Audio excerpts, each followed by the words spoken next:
वाला और ये हमारा एक नया न्यूज प्लेटफॉर्म है और मेरा नाम भारती है। इस वक्त मैं मौजूद हूँ बेरी विधानसभा क्षेत्र का गांव है धोब और मेरे साथ इस समय मौजूद हैं आम आदमी पार्टी के बड़े कद्दावर नेता है अनुराग सर। आज उनसे मैं बातचीत करूंगा और जिस तरह से आम आदमी पार्टी ने अपना वर्चस्व बनाया, हरियाणा के अंदर एक अलग सी पहचान बनाई है, सभी की है रातों की नींदें हैं वो पार्टियों की उड़ा रखी है। आज तमाम कार्यक्रमों को संबोधित किया है, फिर उसके बाद प्रेस वार्ता हुई और अब हमने भी उनसे गुजारिश की और टाइम भी मिल गया तो उनसे बातचीत करूंगा। सवाल थोड़े कठिन भी हो सकते हैं और पहली दफ़ा मैं इनसे आज बातचीत करूंगा।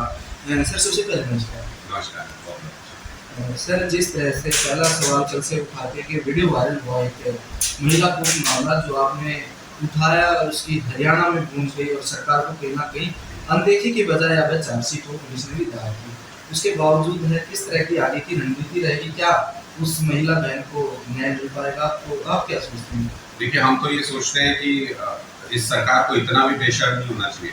अब तो दूध का दूध और पानी का पानी हो चुका है। पूरी चार्जशीट के हर पन्ने में, हर लाइन में ये लिखा हुआ है कि मंत्री संदीप सिंह हर मौके पे झूठ बोल रहा है और जूनियर महिला कोच हर मौके पे सही बोल रही है। जब ये साफ नजर आ रहा है कि कौन सच बोल रहा है और कौन झूठ बोल रहा है और जब इतने सारे आरोप जो है वो जांच में सही पाए पुलिस ने और चार्जशीट फाइल कर दी उसने, तो फिर कोई कारण नहीं बनता कि सरकार अभी भी उनको मंत्री बनाए हुए है, हरियाणा ओलंपिक संघ का अध्यक्ष बनाए हुए, यानी सब खिलाड़ियों के सिर पे तो अभी भी बैठे हैं, पूरे हरियाणा के सिर पे तो अभी भी बैठे हैं मंत्री बन के और दबाव बनाने का काम लगातार कर रहे हैं। और एक दो दिन पहले तो जो प्रकरण हुआ, सीआईडी के अधिकारी ऑन कैमरा पकड़े जूनियर महिला कोच ने, पीछा कर रहे थे उनका, उनको गन दिखा के धमका रहे थे, इस तरीके की जो चीजें हैं ये बहुत शर्मनाक है। ऐसा लग रहा है जैसे पूरी खट्टर सरकार एक जूनियर महिला कोच, हरियाणा की बेटी जो अपने लिए मान सम्मान के लिए लड़ रही है, उसके पीछे पड़ गई है पूरी हरियाणा सरकार। तो ये बहुत दुर्भाग्यपूर्ण भी और खतरनाक भी है। हमको ये शंका है कि आने वाले दिनों में कहीं जूनियर महिला कोच की जान को खतरा तो नहीं, कहीं उनकी सुरक्षा को किसी तरीके का खतरा तो नहीं, तो सरकार को ये सुनिश्चित करना चाहिए और सबसे पहले सुनिश्चित करने में ये आता है कि मंत्री संदीप सिंह को पद से हटाना चाहिए। सर, आम आदमी पार्टी ने जिस तरह से अपना काम किया, अपना नाम किया, सभी पार्टियां चाह रही हैं कि आम आदमी पार्टी को किसी न किसी तरह से रोका जाए। अगर उनको रोका जाएगा तो आप कांग्रेस भी ये चाहती है कि आम आदमी पार्टी को रोका जाए, आम आदमी पार्टी बढ़ती जा रही है। दूसरी तरफ से नैलो भी घेराव करते हैं कि कहीं ये अगर हैवी हुए तो हम डाउन आएंगे। इसके पीछे किस तरह से आप काम करेंगे और क्या आगे के प्लान करेंगे? देखिए, सुबह सूरज निकलने का वक्त होता है, कोई ताकत रोक सकती है क्या दुनिया की? शाम को जब ढलने का वक्त होता है, कोई ताकत रोक सकती है क्या दुनिया की? ना गर्मी आने से कोई रोक पाया, ना सर्दी आने से कोई रोक पाया।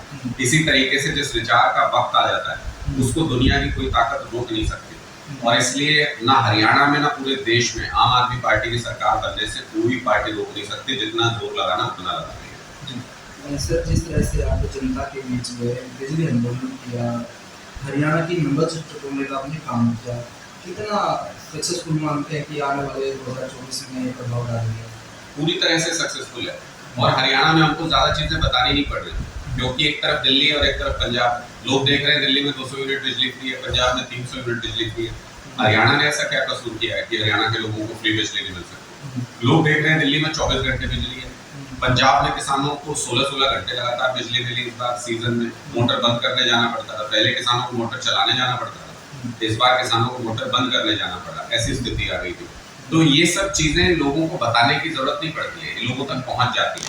हम तो अपनी जिम्मेदारी समझते हुए गांव-गांव, घर-घर, एक-एक व्यक्ति के पास जाके अरविंद केजरीवाल जी की वो सारी नीतियां बताएंगे जो उनके फायदे के लिए है और जो पिछले 75 सालों में किसी पार्टी ने, किसी सरकार ने किया नहीं उनके लिए। 56 साल हो गए हरियाणा को बने हुए, किसी पार्टी, किसी सरकार ने किया नहीं आम लोगों के लिए। वो सारी चीजें लोगों के पास जाके बताएंगे। इतना भर भी अगर हमने कर दिया, हरियाणा के हर घर तक अरविंद केजरीवाल जी की आवाज को पहुंचा दिया, तो कोई ताकत दुनिया की 2024 में हमारी सरकार बनने से नहीं रोक सकती, मेरा ऐसा विश्वास है। सर, जनता ने आपकी तारीफें की, कमेंट्स आए कि अच्छा काम किया है, तो महिला की आवाज उठाई। दूसरी तरफ राजनीतिक पार्टियों ने कहा कि विधानसभा का घेराव इसलिए किया गया कि अंदर कोई आवाज उठाने वाला नहीं है, बाहर से हल्ला और मचाएंगे और चले जाएंगे।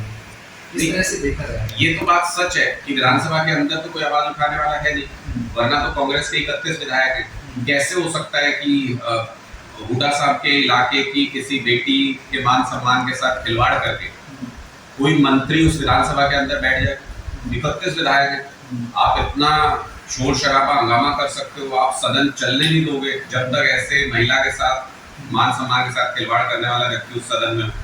तो इसका मतलब तो कहीं ना कहीं कमी रही, दबाव नहीं डाला, काम नहीं किया। दूसरा, 31 विधायक होने के बाद भी हमने कई बार देखा कि राज्यसभा में एमपी जो है वो बीजेपी के बन जाते हैं कांग्रेस के विधायकों का इस्तेमाल करके। तो ये अपने आप में बताता है कि पिछले 9 साल में विपक्ष नाम की कोई चीज हरियाणा में रही नहीं, और इसलिए ये गोल्डन पीरियड था भारतीय जनता पार्टी का हरियाणा के अंदर। वो गोल्डन पीरियड अब खत्म हो गया। विनाश काले विपरीत बुद्धि कह लीजिए या फिर बुझने से पहले दिया फड़फड़ाता है कह लीजिए, आजकल बीजेपी का वो दौर चल रहा है। और बौखलाए हुए सारे नेता सुबह शाम आम आदमी पार्टी केजरीवाल करते रहते हैं, क्योंकि इनकी रातों की नींद उड़ी हुई है। इनको दिख गया है कि अब असली विपक्ष आ गया है जिसको सड़क के ऊपर संघर्ष करना भी आता है। और मैं गारंटी देता हूँ, अगर हमारा एक विधायक हरियाणा विधानसभा के अंदर होता तो मजाल है मंत्री संदीप सिंह का इस्तीफा नहीं होता, हम वो हालात पैदा कर देते कि उसको इस्तीफा देना पड़ता। इसलिए लोगों को ऐसा नेतृत्व चाहिए, ऐसी पार्टी चाहिए जो विधानसभा के अंदर और बाहर उनके हकों के लिए लड़ सके, उनके काम के लिए आवाज उठा सके। पूरा तंत्र है सर मंत्री को बचाने के ऊपर लगा दिया गया है, कब तक बचा पाएंगे आप भी उस पर काम कर रहे हैं, सरकार अपना काम करे, बचाने के लिए आपने काम कर रहे हैं कि जल्दी से जल्दी कार्रवाई। नहीं बचा पाएंगे, किसी हालत में नहीं बचा पाएंगे। इनकी चलती तो चार्जशीट भी फाइल नहीं होने देते, इनकी चलती तो एफआईआर भी दर्ज नहीं होने देते। लेकिन जब पाप का घड़ा भर जाता है तो फिर उसके बाद वो टूटता ही है, कहीं ना कहीं उसका किसी पाप का अंत आता है। और अब वो समय नजदीक आ गया है। जो संदीप सिंह को बचाने जाएगा, मैं खुले तौर पे चुनौती दे रहा हूँ, चाहे वो मुख्यमंत्री मनोहर लाल खट्टर जी हो, चाहे इस सरकार के अंदर बैठा कोई और व्यक्ति हो, जो मंत्री संदीप सिंह को इस मामले में बचाने जाएगा उसकी लुटिया डूबेगी साथ में, उसका भी लोग बहिष्कार करेंगे, उसका भी लोग पूरे हरियाणा में विरोध करेंगे। इसलिए क्योंकि हरियाणा के लोग अपनी बहनों के, अपनी बेटियों के मान सम्मान के साथ खिलवाड़ बर्दाश्त नहीं कर सकते। बाकी कुछ भी हो सकता है, लेकिन अपनी बहन बेटियों के मान सम्मान के साथ खिलवाड़ बर्दाश्त नहीं कर सकते। इसलिए जितना जल्दी उनको समझ में आए ये चीज, जितना जल्दी सद्बुद्धि आए उतना अच्छा है। तुरंत मंत्री संदीप सिंह को बर्खास्त करना चाहिए खट्टर साहब। सर, जिस तरह से महिलाओं का आपने जिक्र किया, आज आप आशा वर्करों से मिले, उनसे भी बातचीत करके आए हैं, और लगातार मुख्यमंत्री जी अपनी टिप्पणियां कर रहे हैं, महिलाओं को खास करके टारगेट किया हो जगह। किस तरह की मानसिकता मानते हैं कि ऐसी इस सूबे के मुख्यमंत्री की इस तरह से जब विचार सामने आते तो क्या लगता है? मुझे लगता है घटिया मानसिकता है। ये वो मानसिकता है कि जो चुने तो आप लोकतंत्र से गए हैं, लेकिन जब आपको कुर्सी मिल जाती है तो तानाशाह समझने लगते हैं अपने आप को। उनको ये नहीं पता कि इन्हीं लोगों के वोट से चुन के आए हैं। अब ये कोई बात हुई कि कोई महिला कह रही है रोजगार दे दीजिए, फैक्ट्री लगा दीजिए, तो कह रहे हैं चंद्रयान पे भेज देंगे आप। अब एक स्टूडेंट कह रहा है मेरा एग्जाम ठीक से सीईटी का नहीं हुआ, उसमें ये कमियां हैं, खामियां हैं, उसके लिए कुछ कागज दे रहा है, तो कह रहा है सरकार को बदनाम करने, पुलिस इसको उठा के ले जाए। तो ये जब कोई मुख्यमंत्री अपने आप को राजा समझने लगे तो फिर उसका तख्ता पलट होना लाजमी है, उसको कोई रोक नहीं सकता। लोकतंत्र में जनता सर्वोपरि होती है, और जनता का अपमान जो करेगा वो लोकतंत्र में कुर्सी के ऊपर बैठा नहीं रह सकता। एक एक करके इनकी कुर्सी की चारों टांगें तोड़ देंगे। पहली टांग हमने उस दिन तोड़ दी जिस दिन हमने आम आदमी पार्टी के 4000 पदाधिकारियों का शपथ ग्रहण समारोह कराया। उन सारे पदाधिकारियों ने शपथ ली थी, पद और निष्ठा की शपथ ली थी, जी जान से लग के, चाहे उनको जान न्यौछावर करनी पड़े, लेकिन हम आम आदमी पार्टी की सरकार लेके आएंगे, बीजेपी की सरकार को हटाएंगे हरियाणा के अंदर से। दूसरी, तीसरी, चौथी टांग भी चुनाव आते आते टूट जाएगी, इस कुर्सी से धड़ाम करके गिरेंगे। सर, जैसे कि आप ये जानते हैं, आम जनता जानते हैं कि हरियाणा की राजनीति है वो गढ़ का असर बहुत ज़्यादा रहता है। अगर आप झज्जर आएंगे तो उल्टागढ़ कहलाएगा, एलनाबाद जाएंगे तो छोटालागढ़ कहलाएगा, अगर आप महेंद्रगढ़ जाएंगे तो अहिरवाल का इंद्रजीत का गढ़ कहलाएगा। इस गढ़ में आम आदमी पार्टी का गढ़ है वो कहाँ बनेगा? सवाल ये। पूरे हरियाणा का हर मोहल्ला, हर गली हमारा गढ़ है। आम आदमी की ताकत यही है कि ये नेता किसी एक परिवार से हो सकते हैं, किसी एक जगह पे हो सकते हैं, ये बड़े बड़े मंत्री किसी एक जगह से, किसी एक कॉन्स्टिट्यूएंसी से हो सकते हैं। आम आदमी को हर गली में, हर घर में आम आदमी की ताकत यही है। यत्र तत्र सर्वत्र, सब जगह पे आम आदमी मौजूद है हरियाणा के अंदर, और ऐसे ही रिजल्ट्स आपको देखने को मिलेंगे। हमारा गढ़ पूरा हरियाणा है, क्योंकि हम आम आदमी के मुद्दों की बात करते हैं। ये अभी तक परिवारवाद को चलाते आए, ये अभी तक लोगों को गुमराह करते आए। 56 साल हो गए। मुझे एक गांव, एक शहर ऐसा बता दीजिए जहाँ 24 घंटे बिजली आती हो।